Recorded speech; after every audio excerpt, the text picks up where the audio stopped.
It's hitting hard, these layoffs. It's even hitting universities. So check out this article on top here. Let me see if I can pronounce that right. Lindenwood University proceeds with staff layoffs after enrollment concerns. Oh no, it's hitting universities. It's not going to be good. Today we're going to talk about what they can do and why. So let's jump into the video and let's talk about it. So what I love to do is when I read articles like that, like universities are getting laid off, staff getting laid off, I always love to see if they have a comment section, and I love to read the comments.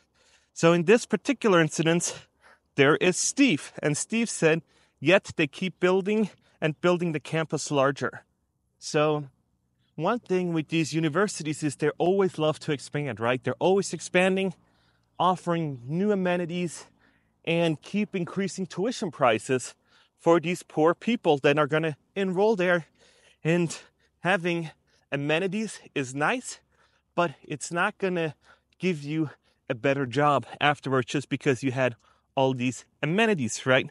Let me know if you agree with this in the comments, because you might not, and I'm interested to hear about it. So Steve said they keep increasing, the campus size. They bought up houses around to actually make it bigger and attract more students.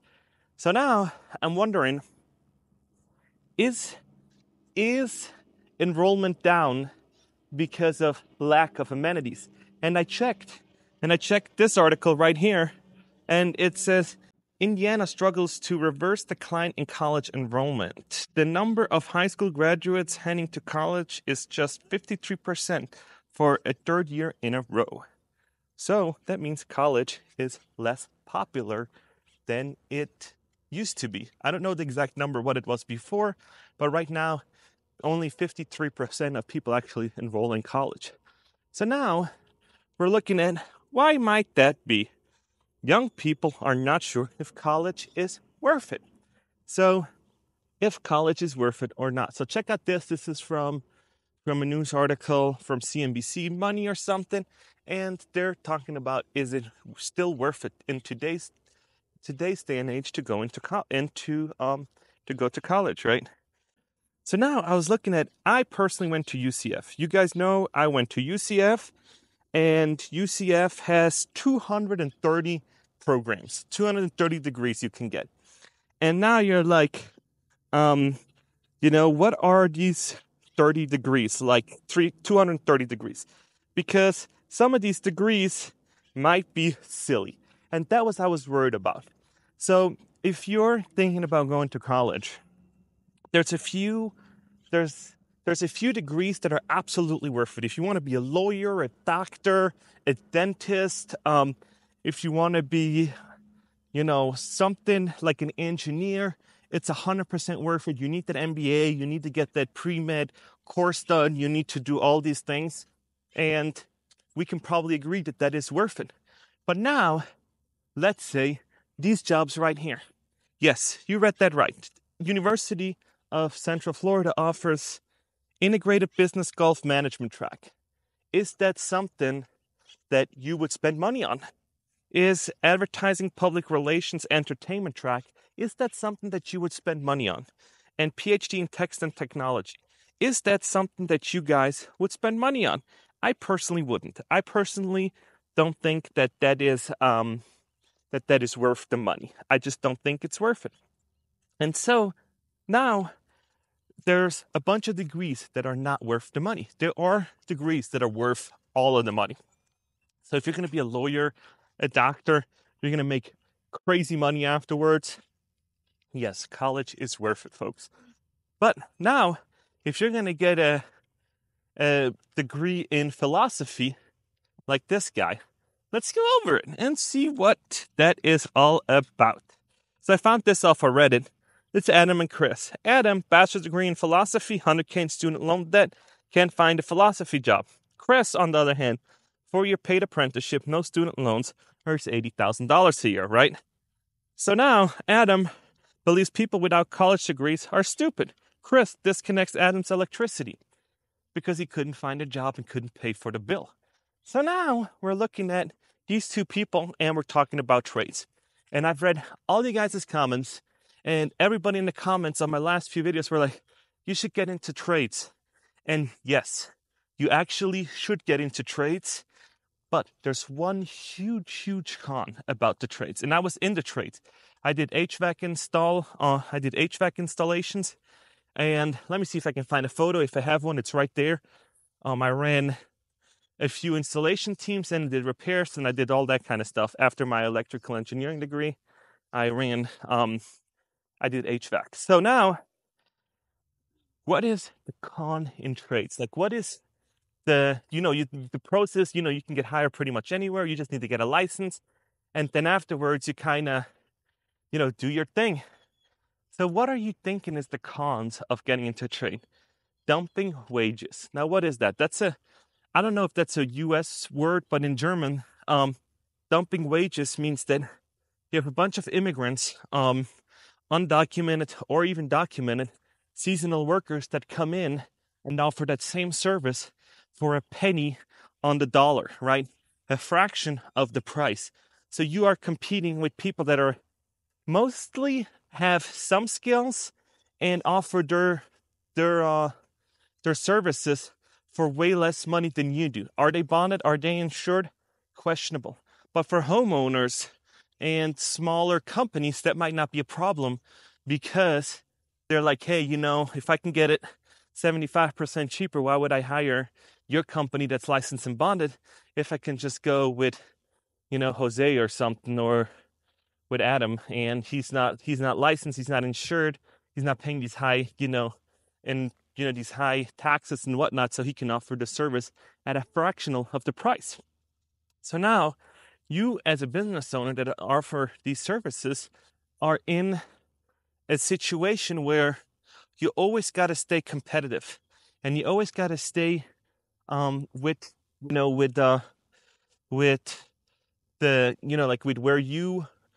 if you charge $60 an hour and everybody else that comes in for seasonal workers charges $30, you're kind of giving these people, you're giving them a hand, you're giving them work because you're so expensive and whatnot, right? The only thing is, if you work for commercial, if you work in the commercial realm and you need to have, license, bond, insured, and you do bigger projects, that's not you. But if you do handyman stuff, you can find somebody on Yelp that who knows what their qualifications are. But hey, if they got the reviews and they can do it for fairly inexpensively and do a pretty decent job, you as a homeowner are probably gonna take it, right? So trades are also not with cons, right?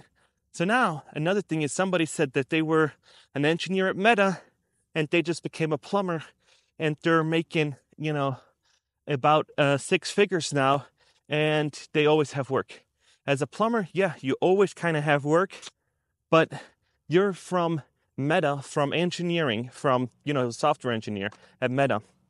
So Meta offers you all these amenities: cooled office, cool, free breakfast, free lunches.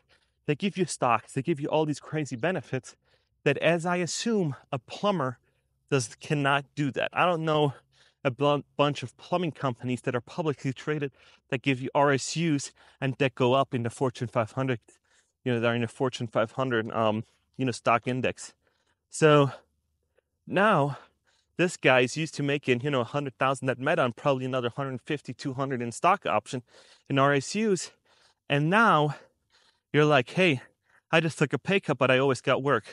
Yeah, you always got work, but you're also in Vegas in 110-degree heat, working outside, working inside, depending on what it is, being in a hot truck, getting in and out. And before, you were in a cooled, air-conditioned place. You have all these crazy, look at this, you have all these crazy meta perks that you now, as a plumber, don't have anymore. So now there's things where you're like, hey, why is enrollment down? It's just not worth the money. It's just not. And Allie looked this up for me earlier, and she said, if your job is $70,000 a year, take home pay, you should not go into debt more than $70,000. And I personally did UCF online, and the rate was way, way cheaper than it would have been with the campus. Because if you go to class in campus, I feel like you're paying for all these amenities that at the end of the day, they're nice to haves. It's like a car. Is heated and cooled seats a must? No, it's not. Is it a nice to have? Yeah. But the point is to get from point A to point B, right, with a car. And so is it with your degree. You're trying to learn stuff. And if your campus has a Starbucks on campus and has a bigger campus, that really doesn't help you that much. Because even though you're like, hey, this is really nice, I got a Starbucks on campus, you can get your Starbucks or your Dunkin' Donuts somewhere else because it's just not worth the money. Let me know if you agree with this.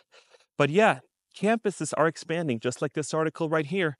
They're getting bigger and bigger and offer more amenities that, if you are a student, have to pay for it, right? And I just looked with Ali driving over here. She said, hey, you're taking out $100,000 in student loans, right? So let's say you work as a trade, you work as as a field tech, or you do something that doesn't require a college degree and do remote work. And I figured this one out, and listen and hear me out. This one is probably an insane idea, but it's genius. So in order for you to go to college and make money and do all that, that is also, you can retire in one day, right? So instead of you taking out all that money, you work a trade, you make some money, and all of a sudden you have $25,000 saved up. And guess what you can do? You can move to Thailand and you can get a nomad visa and work remote in Thailand, making a US wage. So now I'm wondering, how would that be differently? Because the cost of living in Thailand is so cheap. You're living at the beach. You live like a king on a US salary, right? So what you can do is you can work for one of these airlines, these American Airlines, or as a one of these remote jobs that they're always like saying, make $25 an hour and be a telecom specialist for American Airlines customer service representative or something, work from anywhere. So now you can work from anywhere in the world for $25 an hour. And in Thailand, you can actually retire with your $25,000, work probably part-time, and actually, instead of, you need the 25 grand, right? But I think $25,000 you can probably save up in a few years if you kind of work two jobs. Because if you're gonna go into college and you're gonna do college and trying to get your student loans paid off, you probably need another part-time job, right? So now, if you are in college, right, and trying to get the student loans paid, you probably have a nighttime job or a pizza career thing at nighttime or on the weekends, so you can pay for it. If you have a job in Thailand and you're working for $25 an hour, how much does a Thailand? Let me see. I'm gonna look this up right now. How much is the average salary in Thailand in a month? Let's see what it says. So it is, which is equivalent to, in May, the average salary in Thailand was 100,000 baht, which is equivalent to 2,860 USD. Okay, so it's not that cheap anymore, but it is the daily minimum wage in Thailand. So we got to look at the daily minimum wage is about 9 to 10 US dollars. So you, in 1 hour, make double the minimum wage. And now you can actually think about it like this. And this is where I think this is a beautiful thing, because if you can make double the daily wage in the US, let me see how much that is. Let me see right now. So in the US, you have $27 an hour, right? So that times 8. So 27 times 8 is $216 a day. So you would have to make $500 an hour in the US to compete. So to have the same kind of cost living benefit, making your $25 in Thailand. So this is huge because if you do that in your 20s or 30s, you can then actually jumpstart your life.